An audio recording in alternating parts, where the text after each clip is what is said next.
So it gives me great pleasure to introduce two wonderful friends of the League, our speakers today from Sametz Blackstone Associates, CEO Roger Sametz and Strategy Director Ronni Reich. Many of you may know Roger and Ronni from seeing them at our national conferences and midwinter managers meetings, and Sametz has been a long-time expert in brand and marketing strategy for hundreds of organizations, from higher education, finance, and business to dozens and dozens of arts and cultural nonprofits, including the League itself and many, many orchestras. We're so excited to have Roger and Ronni with us today, and I will turn the webinar over to them now. Thank you so much, Roger and Ronni. Hi, greetings, everybody. This is probably the last you're actually going to see of our faces because we're going to dig right in here. How to make this happen? Okay. My cursor in the right place? Well, you already know the title, and I just want to say at the top, we use the word evolving because for some organizations, it's really about evolving and refreshing, and for some other organizations, you're going to determine that your need is more wholesale brand building, but the thinking applies to both. So, what's on tap? There's a lot here, and we're going to sort of clip along. Less than a minute about us. I'm going to talk about shared goals and also some bad habits. Are thinking about the difference between bottom up and top down strategies. And if you say, what's that? That's what we're going to get to. And then how we think about brand, how to strengthen your brand. And then we get into the sort of the hows, the research, how to get to brand foundation. We'll talk about messaging and language, visual expression, storytelling, and then lastly, how to build organizational fluency. Ronni will then wrap up with a case study from New Jersey Symphony. There'll then be a set of worksheets, which you'll also get, which will distill some of what we're doing that you can try to DIY. And then if you do it all right, there'll actually be some time for questions. So we've been around 45 years, largely nonprofit base, and we integrate everything you sort of see on the bottom of that slide with our team, everything through research, marketing, fundraising strategy, and communications through to training workshops with leadership and staff. And we're in that building with the glass roof over there. What we do, well, we think we make sort of beautiful stuff, but I think our main value is strategic on how we build resonance and connection with key constituencies to bolster earned and contributed revenue. And importantly, because we do work exclusively with nonprofit organizations, we're really focused on making sure what we do is an asset for clients so that they own their brand and communications. Representative list. David was kind saying we have lots of performing arts organizations, which is true. And we're going to draw on some of these as examples. And we're deliberately picking examples from different size organizations because, again, it's really about the thinking. And I think some of our client collaborators are here, and thanks to them for being such good collaborators and for sharing some of their photography. Shared goals. None of these will be surprising to anyone. Increase earned revenue. So there's sort of two parts of that. Grow the existing base and get people who have not attended to try it. Same thing, two categories of bolstering contributed income, increasing from donor base and expanding that base. And then the third thing, which is really important for what we're talking about today, ability to advance programming that fulfills your mission and vision, which may not sell itself, moving classical music forward. And then, of course, what everybody's talking about, cultivating relevance and resonance, increasing that personal and societal connection. So I promised bad habits. The first one, for decades, and this came actually from a conversation with David a while ago, the long reliance on selling concerts from the bottom up. What does that mean? It's selling each concert on its individual merit, and therefore it succeeds to the extent of its own brand pull. There's historic inward focus. Organizations assume that non-attendees will find the same value in programming that people on the inside do, but that's just not true. We have to make that meaningful to them. And then the third thing, it's only about what's on the stage. So the metaphor would be, musicians facing sideways in concert dress, and organizations neglecting to sell the end-to-end experience and the emotional and social benefits of concert going. So more detail on bottom-up marketing, again, selling each concert on its own merit. This works fine if you're doing Beethoven 5 or you have Yo-Yo or you have a John Williams or even better, Harry Potter, offerings with their own brand recognition. But if you want to program and sell tickets to mission important work, or even when mixed with the above and feature talented emerging or maybe not yet emerged artists, you need a top-down strategy that builds trust that will exert its own brand pull above and beyond what a concert will do. So diagrammatically, if this middle bar is ticket sales for Harry Potter and the one, two to the right of John Williams, there's some much lower ones here, which could be, interesting emerging works or a soloist nobody's ever heard of. So you need this top-down brand narrative to create that, emotional and trust to bolster those ticket sales so that people say, well, I actually never heard of that, but they've always curated things well. They've always given me good value. It's always interesting. This sort of, riff on Masterworks here is really about talking about that inward focus, that we use language that, people on the inside totally understand. But if you not come, if you're younger and you haven't the benefit of, education in music in schools, which is most people now, repertoire, concerti, lyricism, virtuosic display can sound elitist and something I should understand, but I don't. So you end up with a, this is not for me. So we need to break down those barriers and move from an inward to an outward focused, both verbal and visual narrative. So moving from this to this. And then the third bullet, a couple slides up, it's more than what's on the stage. I'm sure you're all familiar with the research that shows that people value the end-to-end experience from, babysitter, parking, bar to going home.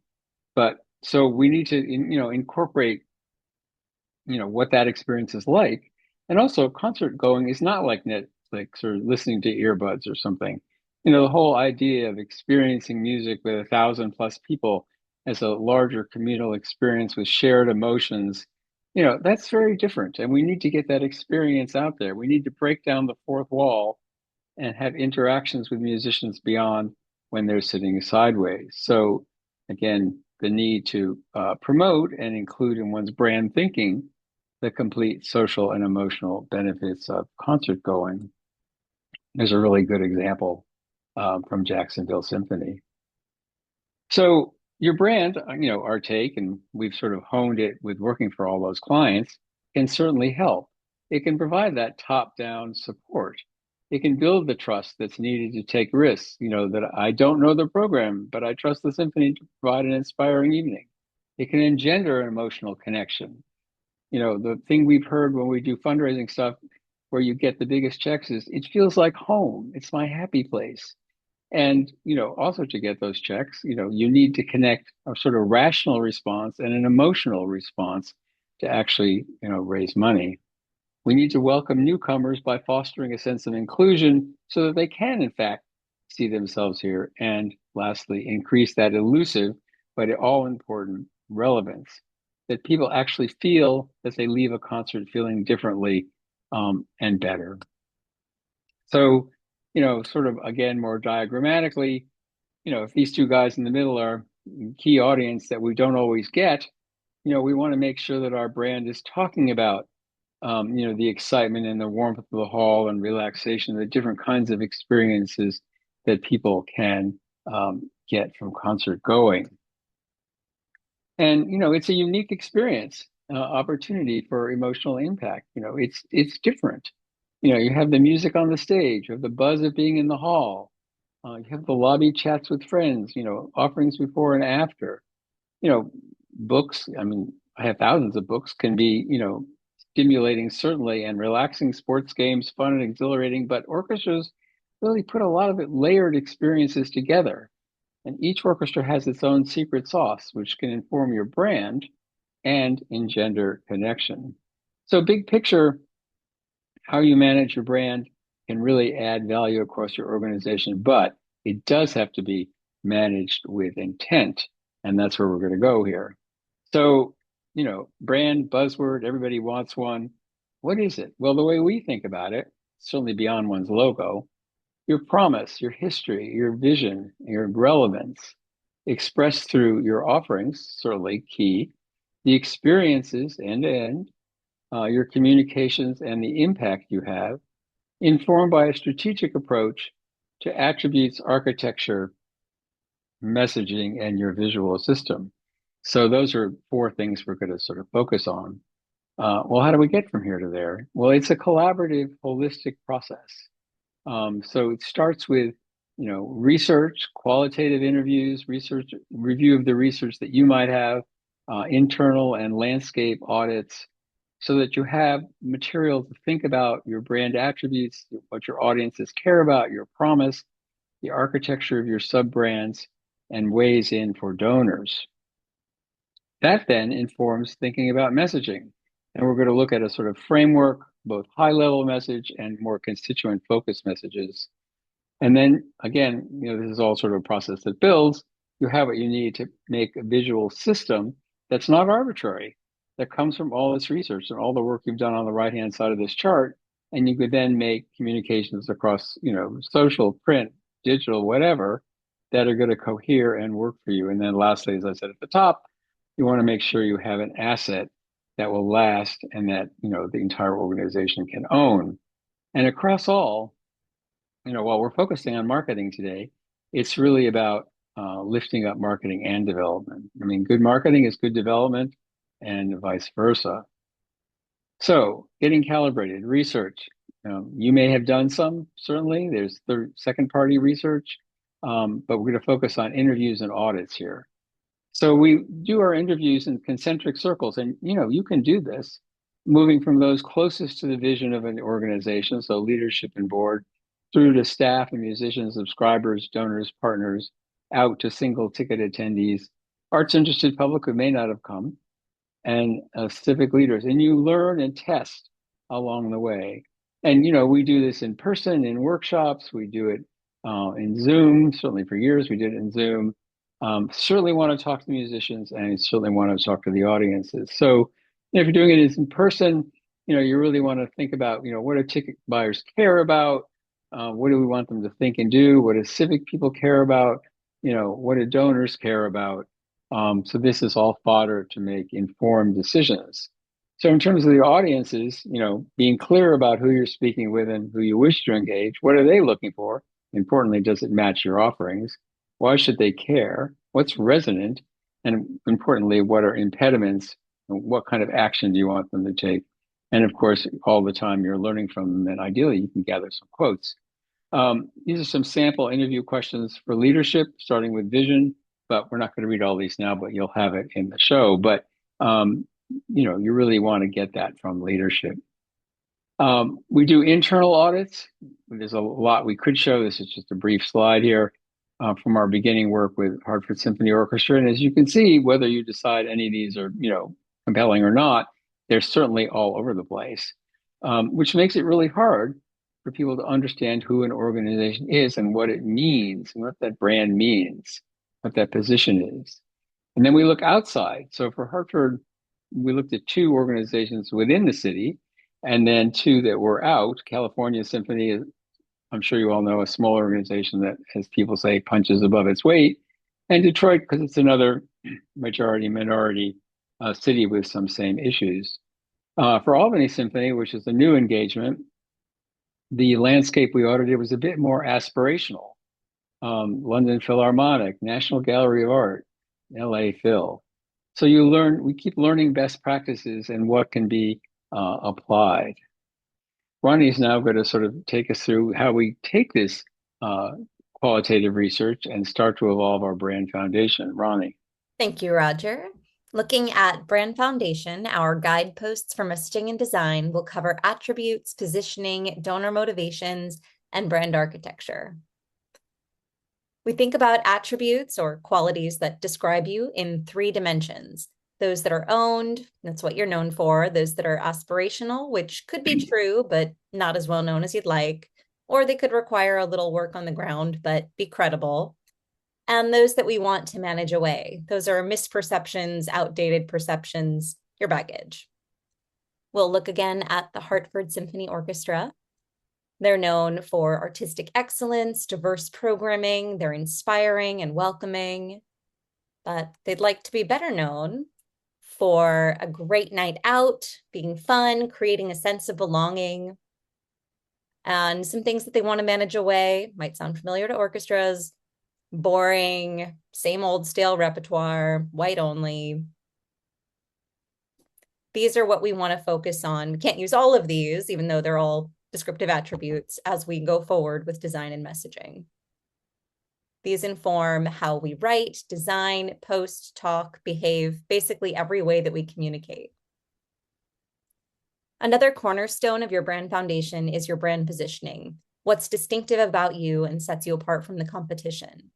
This needs to be clear for audiences to have something to latch onto, to know what to expect and value from you. And that's that first step towards building that emotional connection and trust. So looking again at the HSO, it's not your grandmother's orchestra, but she'll still like the show. It's unexpected, immersive, and fun. It's a yes and orchestra where they do everything orchestras traditionally do, but also diverse programming from opera to pop and rock and sometimes outside. Continue here with some secondary positioning points. It's excellence close to home, and it's a cornerstone of the community, for example.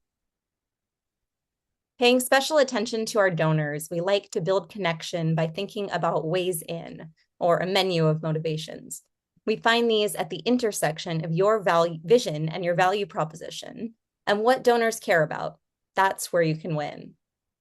So for the HSO, these include artistic excellence, supporting new composers and artists, educational outreach, civic pride, others that you see here. Each one is valid in its own right, and by speaking to them, that's where we get the check. Great. Thank you, Ronni. So literally a minute and a half on sub-brand architecture. Lots of you have different initiatives, whether it's in education or community, and some of you actually brand them like this top left slide, which if you're standing in line at an airport in Hudson News or something, these are all made by Mars, but you would never know that because there's like nothing in common. There's no shared value proposition between Twixt and Starburst. More of you probably brand things this way. It's called endorsed, where it's essentially product branded, but there's that Nabisco triangle that's saying that, Chips Ahoy are somehow worth more than the, grocery store chocolate chip cookies. But still, nothing in common. I mean, if you like Chips Ahoy, you're not necessarily going to try, Ginger Snaps. Moving to the bottom left here, we call it source branding because it brings the source, in this case, Pepperidge Farm, forward with the proprietary names, whether that's, Bordeaux, Geneva, whatever. And this often makes a lot of sense for performing arts organizations because it gives a certain amount of differentiation, but also the goodness, the equity flows to the parent organization. So you never go into a store and say, let's get some Nabisco cookies for a meeting. You would go into a store and say, let's get Pepperidge Farm cookies for a meeting. And if they didn't have Geneva's, you'd buy something else because you would cross-sell yourself. So it's a pretty valuable strategy. Lastly, master branding. If you're on the East Coast, Entenmann's, you lose the proprietary name. It just says cake and strudel. So you lose some distinctiveness. So something, among these three here, probably the two bottom ones make sense because the goal is, to be able to, have coherence and have the appropriate amount of differentiation. So this thing I snapped on the right here last week, the pop-up thing, you see the goldfish, you see the Milanos, you see the bread, it says Pepperidge Farm. It's a brand level buy that these things sit underneath. So that's that top-down thing that I was talking about earlier that adds value to everything. And then everything we've been talking about thus far comes together in a brief. And the reason briefs are important, we think, when you're working with a group of people who all have, opinions and different experiences, is it puts people in the same place so that you can move forward, so that decisions are made based on, okay, we agreed to do this and not what color your dining room walls ought to be. Back to Ronni for messaging. Thanks. We'll build on brand foundation, as Roger said, to craft a messaging framework. And we'll also look at a couple of ways to further enhance an audience's emotional connection through words. When we think about messaging, we always want to meet people where they are to communicate in ways that are relevant and resonant. We think about messaging as a framework. You are not monolithic and your constituents are not homogenous. So while you might sometimes need a one-line elevator pitch or high-level message, it won't always be enough to connect with all audiences. So we have other components of a framework, as you can see in the outline here. We have storylines or core concepts, tilted or constituent-specific messages, and all of this can be proven in stories and connected in concert descriptions. So here are the storylines lit up, those key kind of talking points. And for the HSO, intentionally, these echo the positioning, which is more of an internal guidepost. I won't read them all, but some key concepts are making concerts relevant and fun for everyone, fresh, immersive performances, creative programs with something for everyone. A few more: cornerstone of the community, enriching the lives of students, and enhancing the region through free programming and community concerts. These come together in that high-level elevator message. You can see the storylines kind of lit up in red: immersive, innovative performances, something for everyone, you always belong. And we've constructed this like an actual elevator, where sometimes you won't need to get off at every floor. In some contexts, you'll want a lot more about the importance of Greater Hartford. If you're reaching out to students, maybe not, but you can see more storylines in red here too. Diverse creative programming, breaking down barriers to orchestral music, welcoming, relevant, and fun. And of course, we have our closing. Sorry. That's okay. Join us and enjoy Hartford's most enthralling, energizing, and entertaining cultural experiences. Now we'll show how we can reprioritize and move around the storylines for different audiences, turning up the volume on some, down on others. We'll look first at prospective audiences, new, younger people coming to concerts. Only looking at certain ones of these, we'll focus on the experience: immersive, innovative performances, exhilarating new experiences, fun, welcoming community, all right here in Hartford. Then familiar language lower down: something for everyone, you always belong. We perform in a wide variety of styles. We collaborate with everyone from must-see young pianists to aerialists and breakdancers, putting a new spin on concerts, sometimes literally. We have a young patrons group, and then we wrap it up again with that same closing, because we do want consistency across our different audiences. Discover Hartford's most enthralling, surprising, and entertaining cultural destination. For donors, we're looking at different storylines lit up here. Your support ensures extraordinary music and music education thrive here. We can bring you the music you love. There's, again, something for everyone. Our donors care about that too. We have our dynamic music director. We're expanding the scope of orchestral music, welcoming everyone to concerts that are inspiring, relevant, and fun. Some people care, as we said, about supporting composers and performers from historically underrepresented backgrounds, or about robust educational programs, often civic pride. And of course, we conclude to our donors, thank you. You can see how this comes together visually with those attributes of being vibrant and unexpected in these concert guides. And it does work. Sales were up 10% after the first year in this new brand, another 12% the following year. And you can see some of these testimonials from both long-term and first-time attendees. Looking at a newer example, the Albany Symphony. You can see in these materials, there's not a lot of overarching brand messaging, not a lot of emotional language, but this is where we started. And now we have this new season brochure that focuses on the more evocative, experience-focused idea of how music transports us, travel across time and space. And we have an opening letter here that goes on to describe a journey that embraces the past and the future, the familiar and adventurous. Building emotional connection and giving people a sense of who you are carries through to concert titles, program copy, everything you create. We'll look here at a couple opera examples. Yes, a little different, but each using language differently to convey pretty different vibes. So Pirates of Penzance were, as you see, playful, using alliteration like Gilbert and Sullivan. And we start with a little humor. Life's not easy on the high seas, especially when you're there by mistake.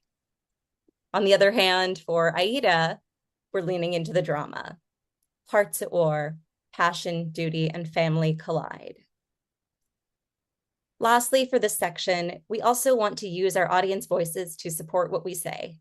Quotes give audience members an impartial, trustworthy source, and they also tend to be more specific and sound more like a real person.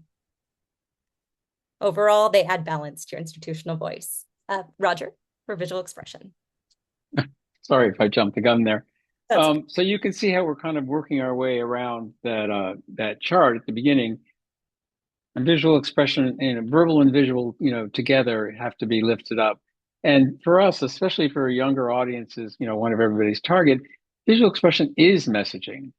And importantly, it provides that glue and flexibility across offerings, years, and opportunities so that, you can make a subscription piece that's fresh enough on a kitchen table and phone, but also, builds brand equity year to year. And importantly, we want to bring the attributes and storylines to life. So you've already kind of gotten the idea that we're sort of chart people and systems people. So, a visual system is a lot more than your logo, which we'll call a primary identifier to be highfalutin, but because it can be a symbol and a word mark or any kind of combination of that. But how you approach type and color and imagery and gesture and composition, these are all important. So it's not just the typeface that you choose, it's how you use it. So it's that articulation. And then it's the relationship of these choices and articulations that actually make a recognizable system. So we'll see a little bit of how that works. We're going to start with primary identifiers. So for those who were around 19 years ago, when the American Symphony Orchestra League was this, we collaborated to end up here. And the way it was introduced, if you were at that conference, was we're no longer assholes, which is one sort of a punchy way to introduce it. Sydney Symphony, perfectly acceptable baton swoosh, not remotely differentiating. The mark we did for them, you can really tell a story from. Are those the musicians? Is that the repertoire? Is that the enthusiasm? Is that the audience? Sure. Atlanta had a different problem. There are actually several slides of marks that they had. So it was really hard to kind of, find out what was going on here. So we, went through the process that we've been talking about and ended up with sort of three contenders, more traditional on the left, more out there on the right, not surprisingly, and you probably already know it. They landed in the middle, but it's a process that everybody bought into. And because you saw all those marks, 10 seconds ago, we built this system so they wouldn't have to have all these different marks. So the youth orchestra could be connected, but have a little differentiation. The volunteers, same thing. Sorry. Moving to a much smaller organization that was then called Newport Music Festival. So hopefully nobody thinks this is cool because this is before. No one could figure out who they were because they were up against Newport Folk and Newport Jazz, much bigger organizations, both of them. And you had this like sailboat flying piano thing. So the first thing we did is change the name, but then it has a sort of logo system. You can see how the marks changed a little bit, and they wanted to introduce, in addition to their chamber series in the mansions of Newport, things out in the park and the community, and also things in the winter. So these all sort of delineate that. You can see how they're a little glimpse of their system. Lastly, in this section, sometimes all you need is to tune up. Hartford Symphony, the board was very wedded to their calligraphic mark with the baton going through the H, but they needed to be modernized. As Ronni said at the beginning, not your grandmother's orchestra, but she'll enjoy the show. So we changed the color and the type red being kind of ubiquitous in the orchestra world and carrying some baggage with it. So you'll see the, progression here. And then slightly longer example, what was Stanford Symphony, Stanford, Connecticut, they had an ambitious vision to expand well beyond their home city. They had low brand awareness. People thought that they had to go to New York. They wanted quality. The town itself was not a positive brand attribute if you know anything about Fairfield County in Connecticut. And they needed to be seen as more relevant and engaging. And of course, sell more tickets and raise more money, which at that point it was like totally transactional. There was no emotional connection. So this is again where we started. You could decide any of these are okay, but they sure didn't connect. So again, hard to sort of figure out who they are and what that connection is, and where, importantly, a prospect connects to them. So this is the mark they had, I don't know, keys or pickup sticks or something. But so this is quite a process because changing a name involves, a fair amount of work. But we needed a name that would work across the entire county. So we ended up with Orchestra Lumos, and it's all about light. So the messaging, we're just going to show you a little bit of it. It's all about shining brilliantly and illuminating, being a beacon, and it has colors that are not your standard orchestra colors. You can see the palette and the adjunct palette. And with all of our clients, we really think about imagery in different buckets. Some people just, shoot stuff. Well, if you shoot orchestras, everything ends up sort of brown and yellow. So you need to sort of figure out how you're going to do that. But then guest artists are a different category because the stuff comes from their management firms. And then in their case, because they were trying to spread out across a wide geographic area, locations, and then they wanted an interpretive level. Type, again, articulation. So it's type as image. And you can see the first subscription piece that introduced the brand, the attributes actually are the message. And you can see the type as image the second year. And then interior, you see the system sort of building. And importantly, the language, and this was, requirement from the then CEO, Russell Jones, who I'm sure many of you know, that we have no jargon. So we don't say chamber series. We invented small space series. And then the concerts all have sort of names that sort of intrigue you, like 1001 Nights, How Scheherazade Kept Her Head.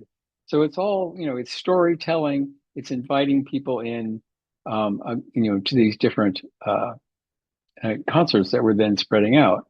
So they succeeded. So the dark green dot is Stanford, Fairfield County. So in a bit over a year and a half, they were all across. So that was totally successful. And the quotes here of a long-term subscriber who didn't really think they needed a new identity, but then they saw it like oh, you can see how the orchestra comes alive. And for people who didn't want to go into downtown Stanford, it was fantastic to be able to attend concerts in my home instead of trekking to the city. So it's certainly been successful. So a sort of fill up to this section, Jacksonville Symphony, where we started with them.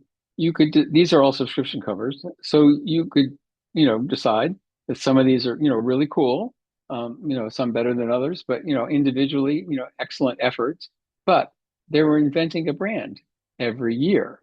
So there's no continuity. Whoops, sorry about that.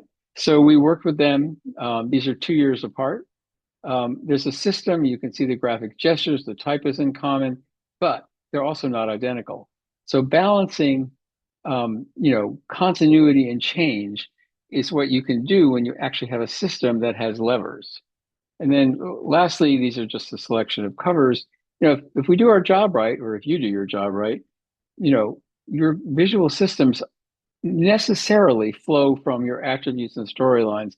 And that's why, New Jersey Symphony doesn't look like Lumos, doesn't look like the Boston Symphony Orchestra, doesn't look like Sydney. You get the idea. And then storytelling is also sort of important to the brand, again, to build that emotional resonance. So we're going to go to Sydney here for a minute. They needed to attract younger people. So we came up with this, campaign, actually, that's all about shoes. As a metaphor. So yes, we have classics, as in the shoes, get it?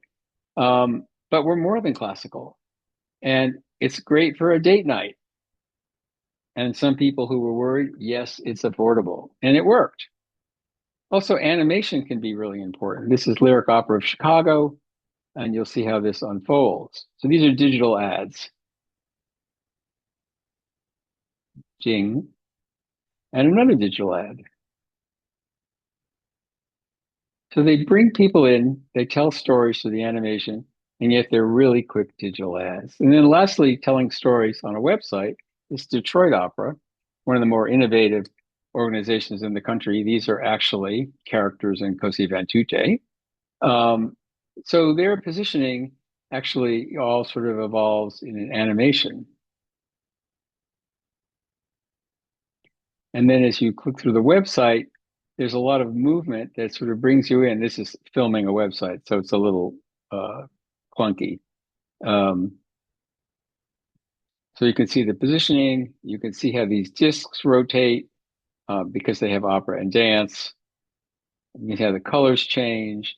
So you can do a fair amount of storytelling in your website to bring people in.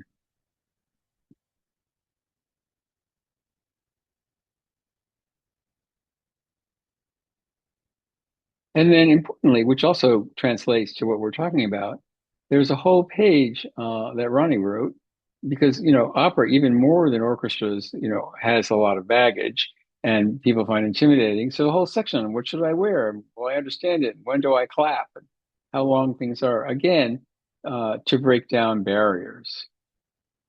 And then once you've done all this work, you need to build organizational fluency. It's not enough to do all this and have, a brand book sit in a marketing office.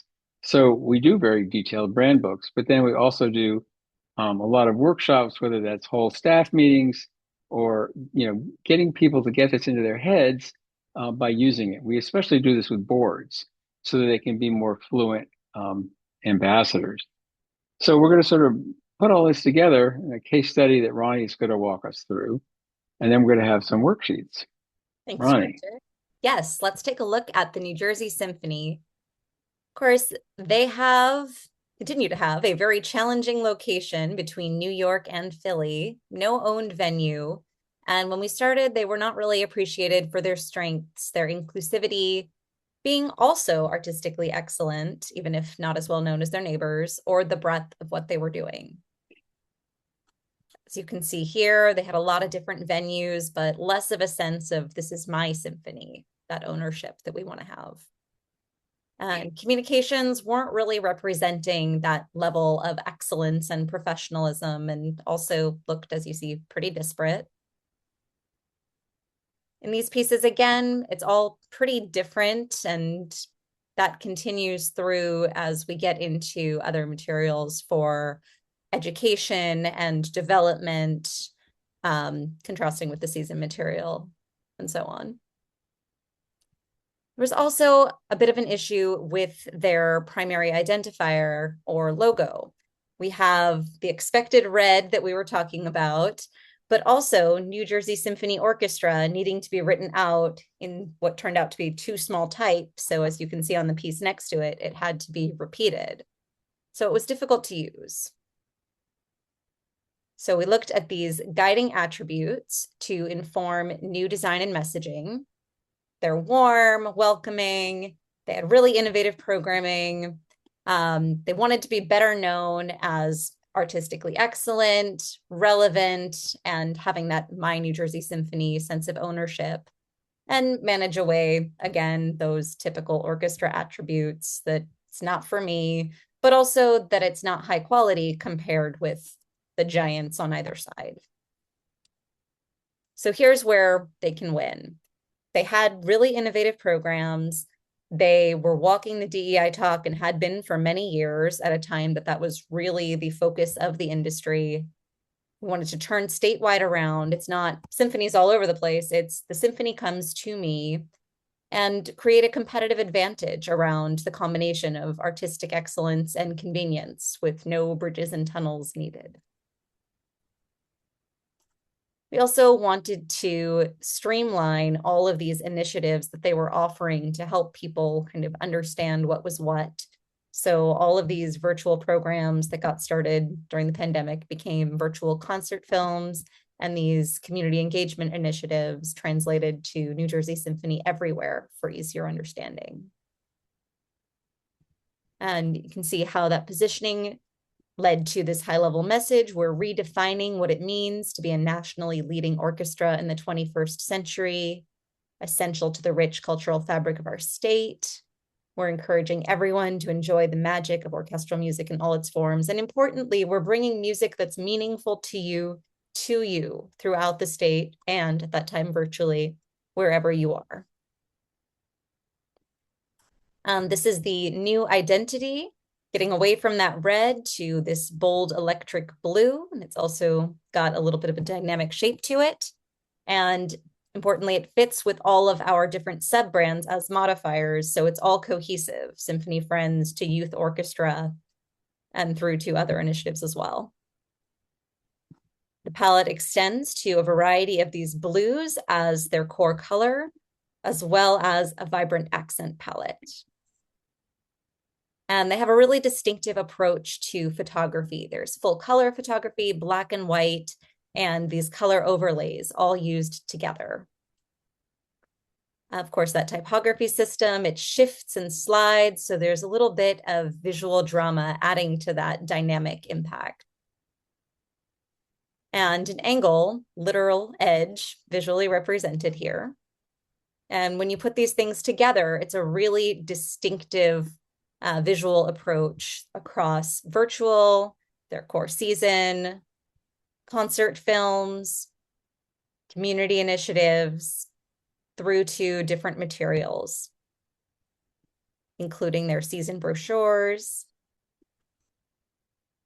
There's a centennial piece here that even has little facts about each decade of their history to kind of help people be brought into the organization. Through to the website, as well as emails, development pieces, and this talks about those ways in here. That's a priority sheet for people who really care about adventurous programs. Different kinds of development pieces at different levels. Social media, that's okay. I want to make sure we have time for questions. We've got social media here. And of course, it all comes together in a brand book. And it's continuing to be used in the current season, shifting a little bit each season with flexibility to allow for new creative initiatives and perspectives. And it's working. Sales have gone up. The first brochure in the new brand brought in 55% of the annual revenue goal. The season ended over goal. Opening night in 2022, when this rolled out, had 3 times the typical attendees compared with pre-pandemic numbers.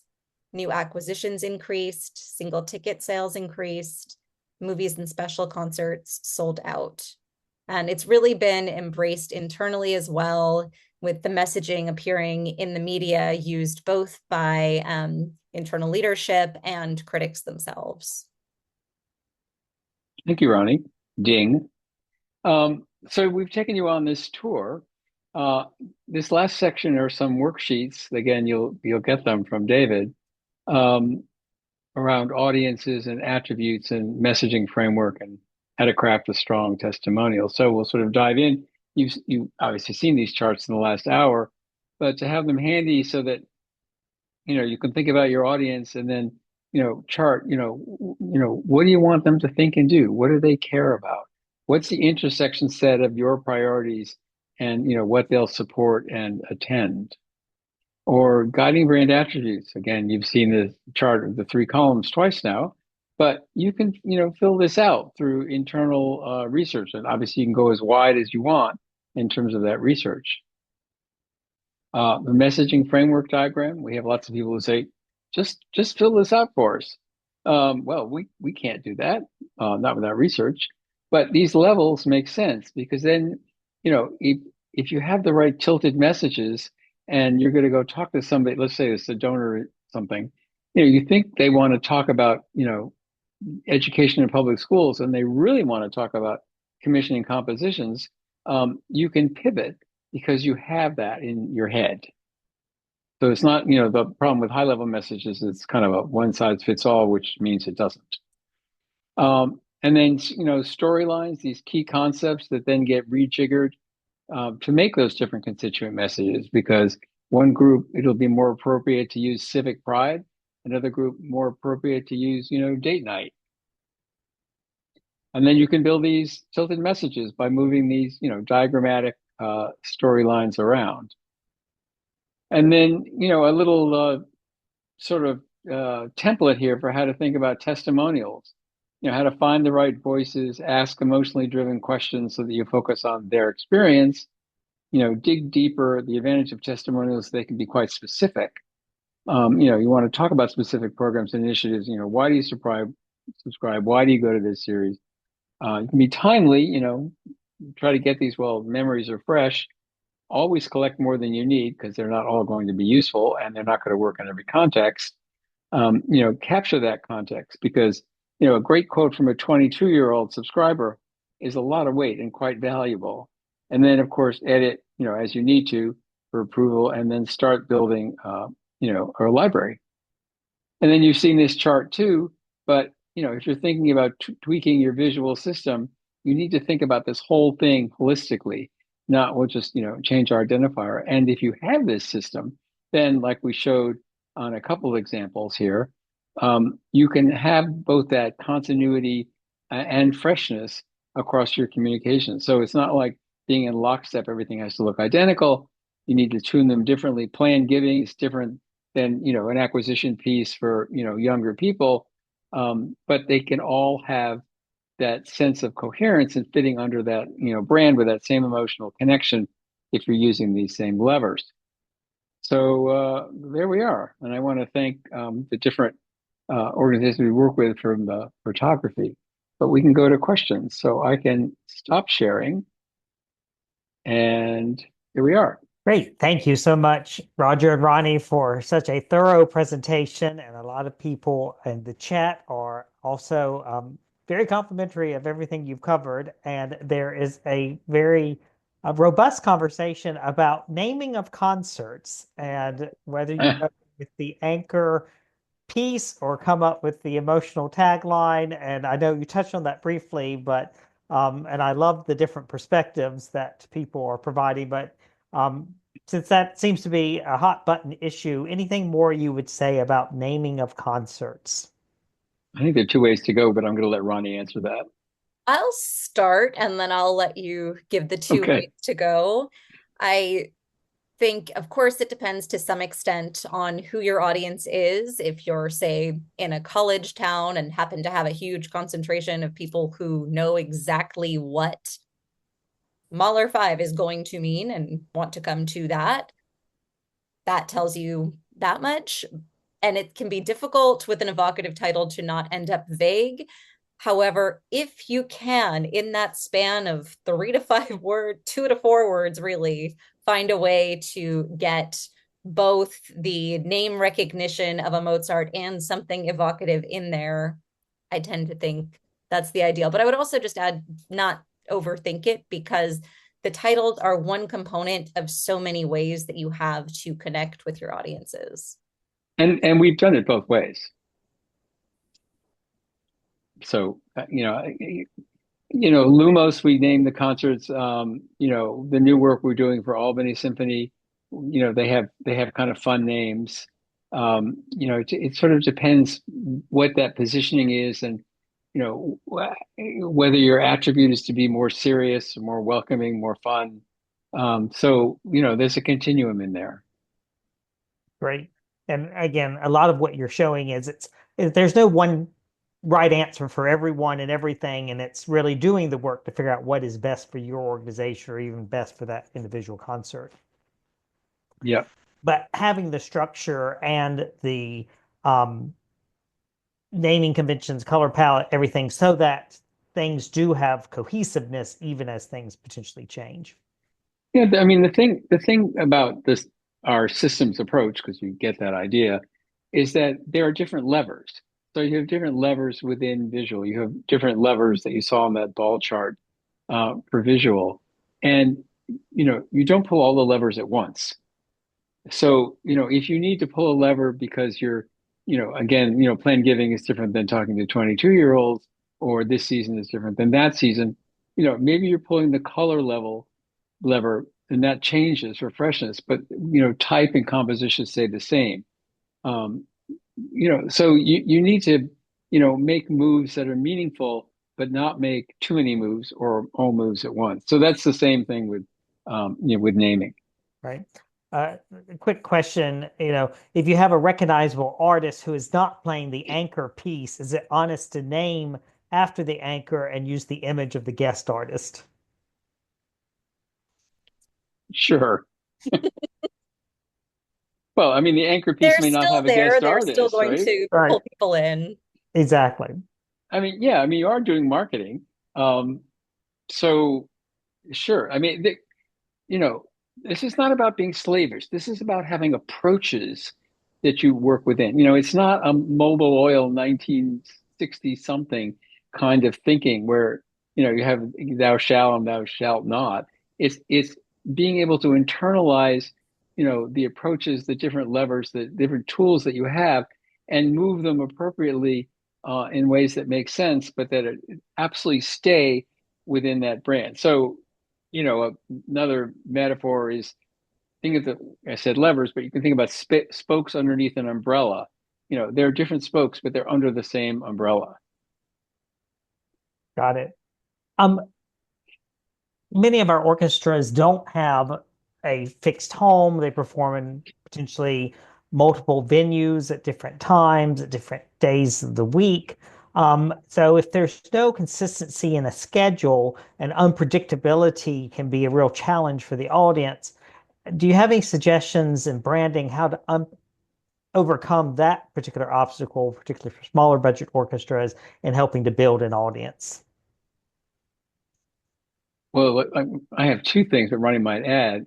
So this is where that top-down thing really comes into play, and this was the issue in New Jersey where there were 9 venues and no local ownership.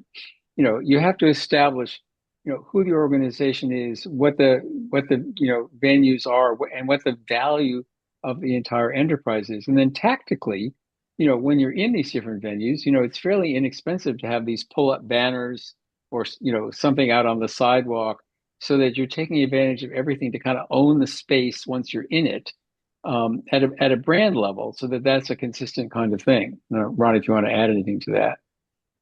No, I think that pretty much covers. I mean, well, I mean, for a large presenting organization, we're working with Cal Performances at UC Berkeley. It hasn't rolled out yet. It's going to roll out in April. But they certainly have that issue.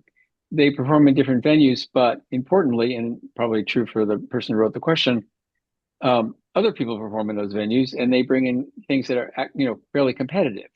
Like in New Jersey, the hall they're in also brings in Berlin Philharmonic. So people thought, oh, that's New Jersey Symphony. What? I don't understand.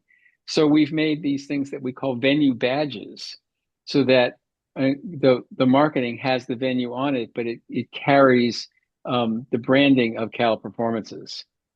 So it's again a way to sort of connect the venues and own the venues when you're in them, and then have that messaging top down, like in New Jersey where we say, we bring the music to you, so that people get that's the business model.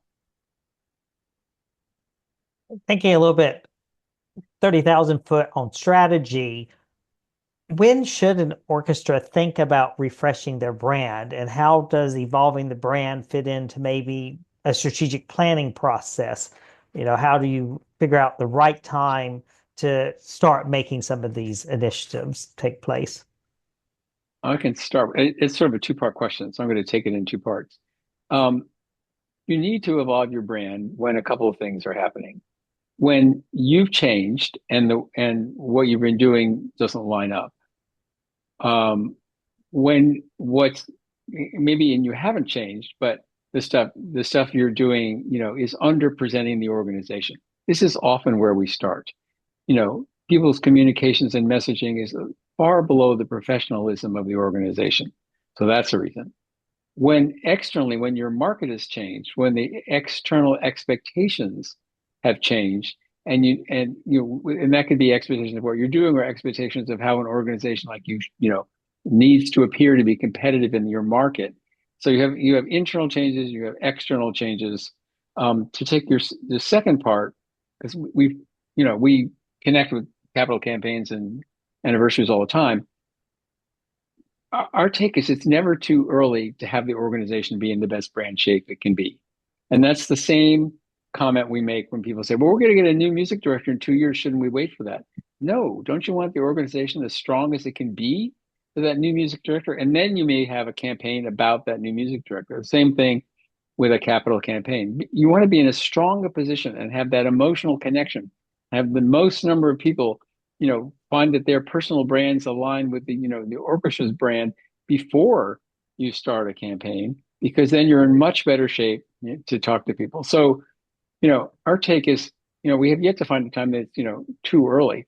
You want to build in that you're going to have some change for that capital campaign or something when that music director comes in. But there's no reason not to have the strongest organization you can have whenever you can do it. Following a strategic plan is often a good time, and we will find that is often when we come in, and the kind of interview processes can dovetail and inform each other, and that can be very helpful. But as Roger said, if your brand is not representing who you are and your value and connecting with audiences, that's time for a refresh. Well, and the thing about a strategic plans generally do not have strategic communication plans. But yet everything in a strategic plan, I mean, I'm saying everything, some large percentage of things in a communication plan depend on people thinking and acting in your favor. You want X audiences to do what? You want donors to do something. You want civic people to do something. You want, whatever. So thinking about how you want to move these people to think and act in your favor has to be part of that strategic plan, which is not generally. And do you have any sort of the best practice advice to retire, particularly any sub brand or when announcing a new brand, direction, logo, or name? Is there is a must do or must not do thing you would say around those two issues? Well, retiring we do a lot of retiring of sub brands because there are too many of them. And most organizations don't have the time, money, resources, whatever, to actually support a sub brand. And if you go back to my cookie diagram, we're generally counseling people to bring sub brands closer. Like we have an exercise, like from 1 to 5, is this initiative integral to the organization or does it need a lot of distance from the organization?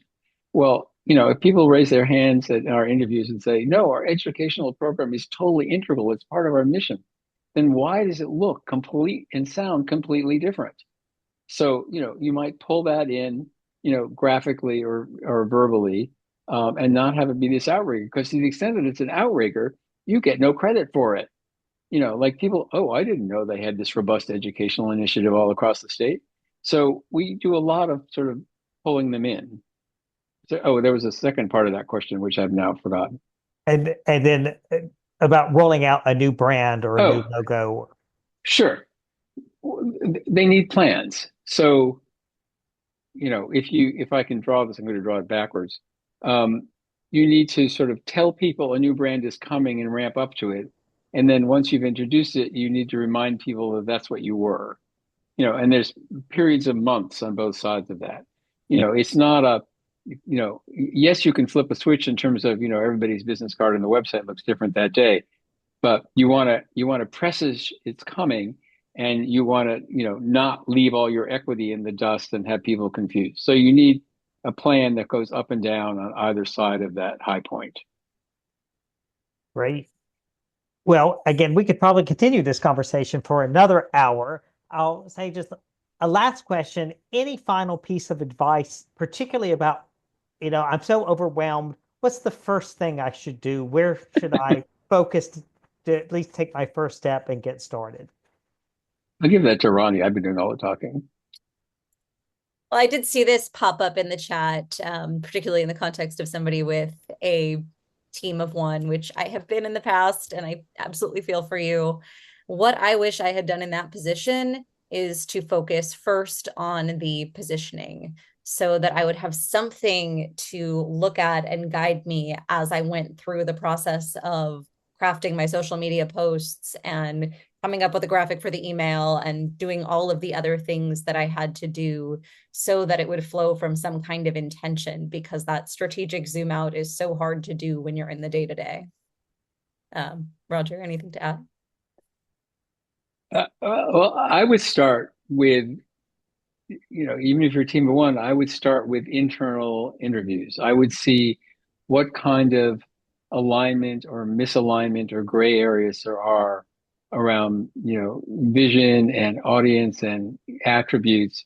Because if you do that and you get like totally like sometimes we do that with index cards. So if we're in a group, people can't say, "Oh, what Ronnie said." Um, you can sort of prove the need to do some work rather than just raising your hand and saying we need to do some work. If you ask 15 people within your organization, could be musicians, audience, whatever, who are you? What are the attributes you own? What are the aspirational attributes? What's your understanding of the vision? And it's all over the place. That gives you fodder to actually, try to get some money or write a grant, capacity building to try to, move the process forward. Oh, wonderful. Well, thank you so much, Roger. Thank you, Ronnie. Thank you, everyone, for your engagement. And I'm sure that Sametz Blackstone Associates would love to hear from you if you have other particular needs or interests. And Yeah, email. yeah, Sure. just email Roger and Ronnie, and you can come see them in person at our national conference in Baltimore, June 1st through 3rd in our exhibit hall. And so we would look forward to seeing many of you in Baltimore. The early bird registration deadline is April the 16th. So coming up in just a few weeks, you can find all the details at leagueconference.org. And again, we look forward to seeing you later in April for future digital learning opportunities. Reminder that we will be sharing all of Roger and Ronnie's incredible slides, the transcript for this call, the worksheets, and everything next week. And also, as you exit, you'll see the evaluation form. And so we'd love for you to click on that link and provide us your feedback as well. Again, thank you so much, Roger and Ronnie, for what an Happy to incredible be here. Thank wealth you. of expertise and terrific examples. And thank you, everyone in the chat, for your involvement. And we'll look forward to seeing you all again soon. Have a great Thanks, rest of the everyone. weekend. Bye-bye. David?